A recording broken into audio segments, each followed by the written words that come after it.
Welcome to the Defeat the Drama podcast, where you'll learn tips, tricks, and strategies to help you gain clarity, find purpose, live boldly, and defeat the drama in leadership and life. Host Kirsten E. Ross is known to many as the drama-free queen. She is the undisputed expert of transformation. She'll move you from resigned, resentful, and overwhelmed to focused, engaged, and empowered. Welcome to the Defeat the Drama podcast. I'm Kirsten Ross, your host, and this is episode number 61. Drama zaps energy and steals focus, so let's defeat some drama now. So for today, I'm going to be asking you, are you really suffering from a lot of little problems? Let me explain. So doesn't it seem like life brings you one little hiccup after another? It's often easy to stay busy fixing one small challenge after another. Our lives or work can get consumed with the little nuisances coming at us. But we'd still rather have a bunch of small manageable problems, right? Well, I'm going to ask you to examine that today. You see, on the surface, little problems seem small and unrelated, and one little challenge after another can consume our entire focus.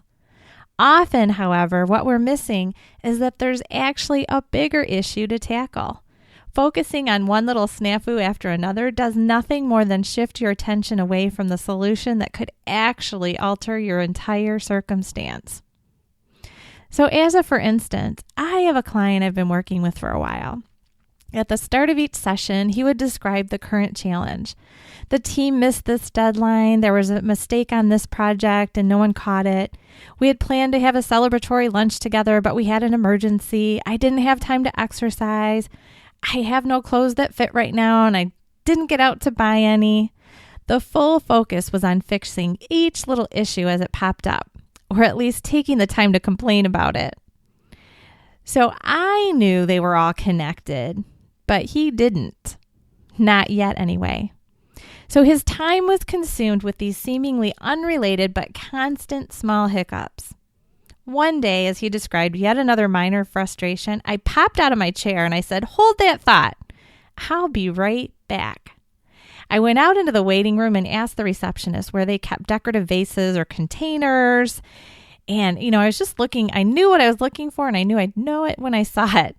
So she pointed me in the direction of some cabinets in the kitchen and I perused everything they had really quickly. And to my delight, I found the perfect visual that I was looking for. It was this beautiful crystal basket. It had probably originally been delivered filled with a bouquet of flowers. I brought it back into his office and set it in the center of his conference table without saying a word. Adding a little drama. "So what's this?" he inquired. "It's a basket," I replied with a smile. He was puzzled, so I didn't keep him in suspense. I went on to explain. All of the minor frustrations, snafus, challenges that monopolized his focus each week were the cause of a much bigger problem. Looking at them as separate issues was precluding him from working on the real issue because all of his time, energy, creative focus was aimed towards each of the little challenges. Also, it was diverting his pain. The pain was more involved on the little snafu. So a tiny little pain and frustration here, another little pain focus there. So there was just a constant low level of frustration, but aimed in all kinds of different directions. However, pull all that pain together and you've got the motivation to tackle a really big issue. So it was time for him to muster the strength and tenacity to attack the real issue. You see, he and his entire team were working without any margin, and I'm talking about margin of time. I have never seen a tighter schedule anywhere. They literally have their appointments scheduled to the minute. There is no room for adjustment, no room for a client showing up late. He's one client, my only client ever, where I know for a fact I will finish on time. It doesn't matter what we're covering at the end of a session. When that clock hits our designated time, we are done and I'm walking out the door on the dot. As a matter of fact, he often gets antsy about 7 minutes before the end. I feel his energy begin to shift to the next task at hand, and I kind of sense his focus shifting as well. So working this tight means that any emergency, any snafu, any challenge, anything that goes around or outside the boundaries of those tight schedules creates a huge inconvenience, because they have to finagle and work around the schedule, and it creates this ripple effect. Working this tight means that any emergency, any snafu, anything that moves them out or around their designated times for schedule requires hours of finagling with schedules to move things, and the ripple effect is felt for weeks or months. And I am not exaggerating. 1 week they lost power for a day and a half. Now, yes, that is a huge inconvenience for any business. But weeks later, I am talking weeks, probably more than a month and a half later, they were still feeling the pain of that outage. They still hadn't kind of rallied and come back to normal after that day and a half, because there was no margin to allow for a swift shift of workload or appointments. So they were still feeling the pain weeks later. So this beautiful crystal basket was to become the symbol of the bucket in which he must add every little challenge. He needed to start feeling the full brunt and pain of the real issue rather than the small pain of each tiny consequence. So you see, his focus was all on the minor consequences of the bigger issue rather than the big thing he really needed to tackle. It really brings to mind that old saying, he could not see the forest for the trees. It's the first time I really saw into a life that was living it nonstop. So think about it. Wasn't seeing the forest for the trees. So each tree was his little challenge, his little snafu, and he never saw the bigger picture. So for the first few weeks after I set this crystal basket on his conference table, I had to keep reminding him, because he'd still want to tell me about his current challenge. And I would say, yep, that happened because you have no margin. That must be frustrating. That happens when you have no wiggle room in your schedule. This too is because you're too tightly scheduled. I would point out ways that a problem could be so much smaller if they had more time to deal with it. When I tell you, I wish I could describe in detail to really give you the feel. And some of you might be running a life with this little margin. It's just the worst case that I've ever seen. But so the smallest snafu, like a client coming 15 minutes late, created this ripple effect that they couldn't come back from. It was just a big recovery period. So I pointed out where he would describe a visit with a relative as a drudgery. Not because he was reluctant to see them, but because he was overwhelmed by the thought of another drain on his time. So it was even filtering into his life too. So everything became overwhelmed. Any addition, like, shoot, I've already crammed too much life into my life. And so now a visit from a relative from out of town that should be something to celebrate and look forward to became a drudgery because, oh no, I'm already so overwhelmed. How will I fit that in? That was his overriding thought about anything. So slowly he began to see the crystal basket, while not as masculine as the other items in his office, became an important visual to help him begin to see the smaller issues as interconnected. He began to help build the motivation he needed to tackle that larger problem rather than focusing on all the smaller consequences. A focus on these little things could consume his time but would never transform his situation.